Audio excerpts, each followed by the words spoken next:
భవాని సన్నిధిలో ఇవాళ భక్తులు భవాని మాలాధారణ ప్రారంభమైంది. మరి ఇప్పుడే గణపతి పూజ అన్నీ కూడా అయిన తర్వాత ఇప్పుడు మన కానాచారులు కానీ మన అర్చక స్వాములు కానీ పర్యవేక్షణలో మరి ఈరోజు ఇక్కడ ఈ కార్యక్రమం అంతా కూడా జరుగుతుంది.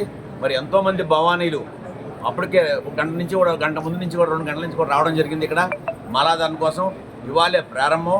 మరి ఇవాళ నుంచి కొంతమంది భక్తులు ఆ అర్ధమాలా దీక్ష అంటే ఒక 20 రోజులు వేసుకుంటారు, లేకపోతే కొంతమంది 41 రోజు చేస్తారు. మరి మీకు తెలుసు ప్రతి సంవత్సరం కూడా ఈ మాలాధారణ కార్యక్రమం కానీ మరి ఆ తర్వాత డిసెంబర్ మరి ఒక డిసెంబర్ 15 పూర్తవుతుంది. ఆ తర్వాత 5 రోజులు మరి ఎక్కడెక్కడో ధారణ చేసిన వాళ్ళు కూడా మాలాధారణ చేసిన వాళ్ళు కూడా రాష్ట్రంలో కాకుండా ఇతర రాష్ట్రాల్లో కూడా చేసిన వాళ్ళు కూడా తండోపతండలాగా వస్తారు. మీకు తెలుసు మరి మనము దసరా ఉత్సవం ఎలా జరుపుకుంటున్నామో మరి అదే రీతిలో అంతకన్నా రష్గా ఆవేశంగా ఎక్కడెక్కడి నుంచో వాళ్ళు మరి కాళ్ళ నడకన నడుచుకుంటూ 100 కిలోమీటర్ల నుంచి వాళ్ళు మొక్కుకొని ఆ తల్లి ఆ శక్తి భవానీ దగ్గరికి రావడం జరుగుతుంది.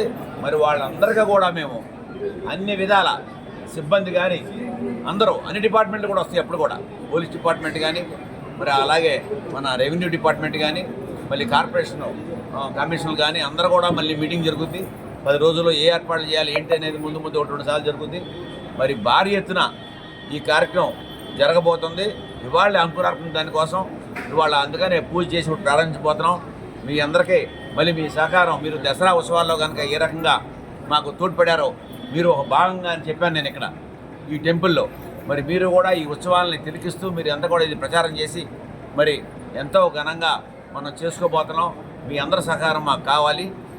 అలాగే మరి నాకు ఇంత అవకాశాన్ని ఇంతమంది మధ్య ఈ ప్రారంభం కానీ మరి మరి మన ముఖ్యమంత్రి వర్యులు నారా చంద్రబాబు నాయుడు గారు నాకు మరి ఇంత అవకాశం నాకు ఇచ్చినందుకు మీ అందరి ద్వారా కూడా నేను మళ్ళీ ఆయన ముఖ్యమంత్రి వాళ్ళకి ఆయన ఆరోగ్యంగా ఉండాలని ఇప్పుడే మేము పూజలో మరి మొట్టమొదటిగా ఆయన పేరుతో ఇక్కడ పూజ చేయడం జరిగింది.